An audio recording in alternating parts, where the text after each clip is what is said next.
Ketuhanan.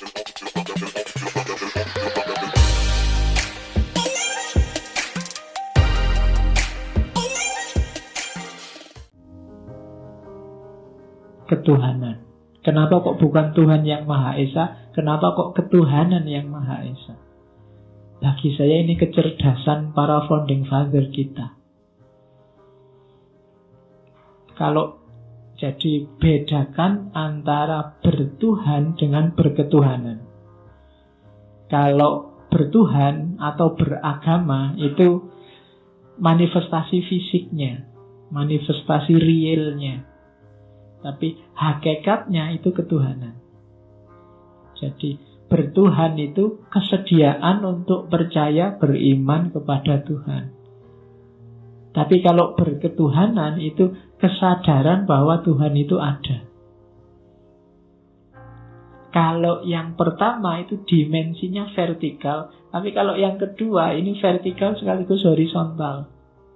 Kita sadar bahwa Tuhan itu ada, maka perilaku kita secara sadar akan mengacu dan terarahkan berhubungan dengan Tuhan. Maka berketuhanan itu sifatnya esensial. Dia lebih hakiki. Banyak orang bertuhan tapi tidak berketuhanan. Bertuhan itu percaya pada Tuhan, tapi perilakunya tidak menunjukkan dia sadar bahwa Tuhan itu ada dan perannya sangat besar dalam kehidupan kita. Kalau pakai bahasa Inggris, ketuhanan itu istilahnya godliness.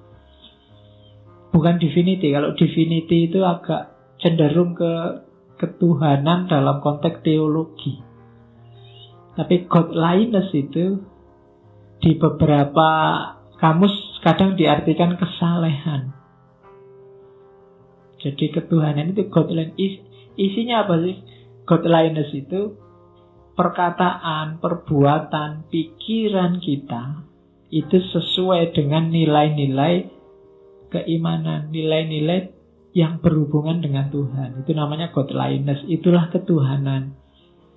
Jadi ketuhanan yang Maha Esa berarti hidup kita sehari-hari itu mengacu pada keberadaan Tuhan, pada keimanan pada Tuhan.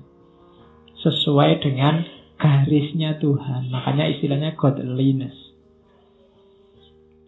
Jadi ketuhanan yang Maha Esa berarti kita orang Indonesia menjalankan hidup sesuai dengan tuntunan Tuhan. Kalau pakai bahasa lain, sila Pancasila yang pertama itu berarti ketuhanan yang Maha Esa itu berarti menyuruh kita bertakwa, menjalankan perintahnya, menjauhi larangannya. Jadi nggak perlu galau meskipun ada kata-kata syariat yang dihilangkan.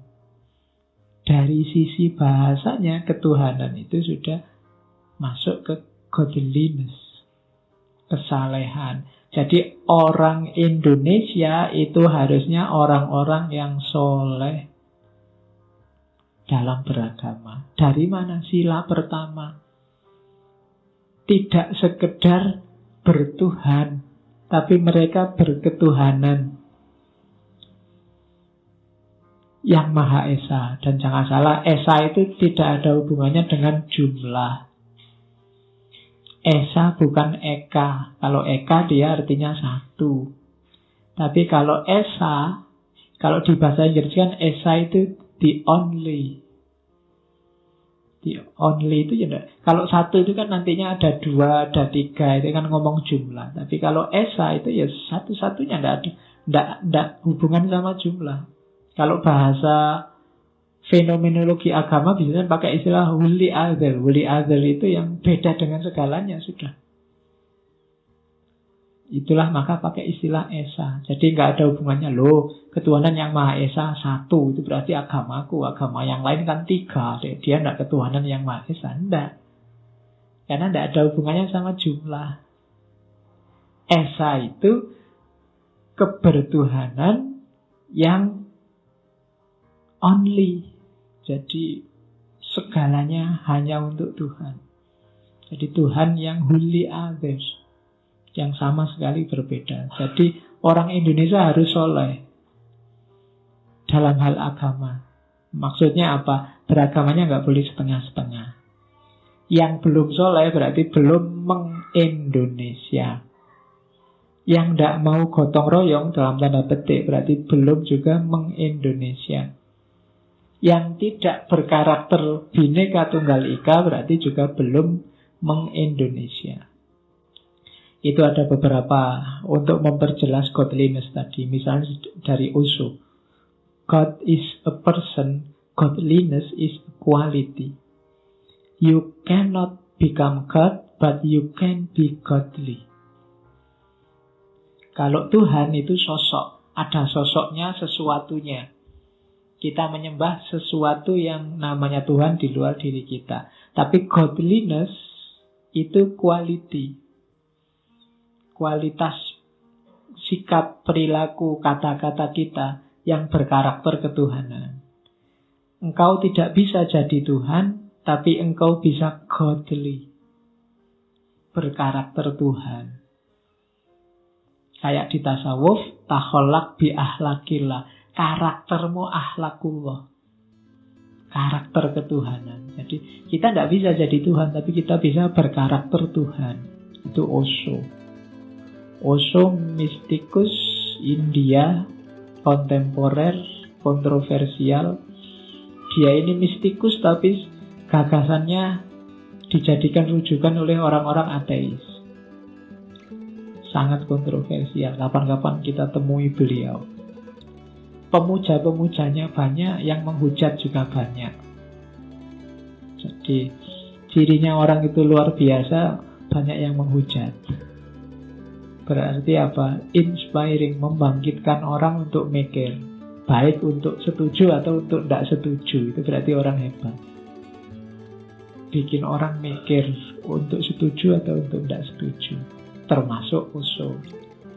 Kalau yang kanan itu Newton. Kalau Newton pandangannya biasa. Yang bikin luar biasa Newtonnya.